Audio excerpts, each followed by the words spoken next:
Hello, social media. I'd like to draw your attention to a piece of legislation that was passed rather unceremoniously into Parliament on the 10th of February. On this day, legislation was pushed through that allows the police to enter any premises or place and forcibly obtain either one person or a group of people.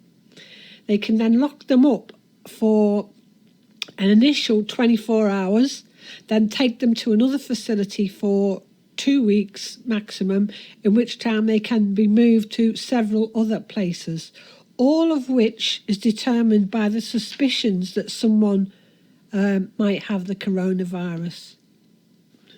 This legislation has been passed in England only. So it's given the police the powers to forcibly detain anyone, any group, even whole neighbourhoods that their government has declared are coronavirus areas. This is the seeds of the next phase of total control over the population. Given that supposed creation of the lab-created coronavirus by this Ralph Barrett guy, who has also declared that the coronavirus can be asymptomatic, so there'll be no symptoms, I think we can see where this is headed. Especially with made-up stories to promote this scam even further, such as those claims that a prisoner in Bullingdon Prison has been diagnosed. Now, it's important to realise that Bullingdon Prison has its health department run by the Virgin, who have basically taken over the NHS contracts and have been given the go-ahead by Matt Hancock, who also is the same person who signed this legislation into place. Patient care by outsourced private contractors like Branson's Virgin Care gives these people the opportunity to infiltrate the healthcare system and to toe the party line with either false information or even forced treatment during this alleged pandemic. So Virgin Care operates 400 NHS services in England. So is this why the legislation has only been passed in England?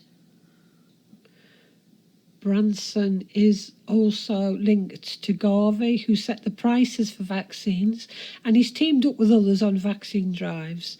So I think it will be interesting to see the stories that come out about corona that link back to Virgin and its GP services and healthcare facilities.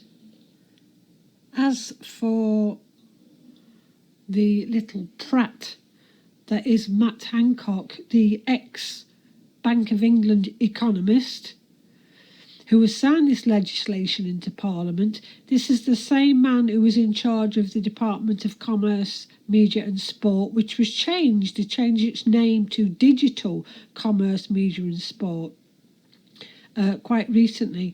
And he's the same person who's behind the 5G agenda as far as the funding went. Now, we can see once again this revolving door of eugenic pushers being put in control each step of the process.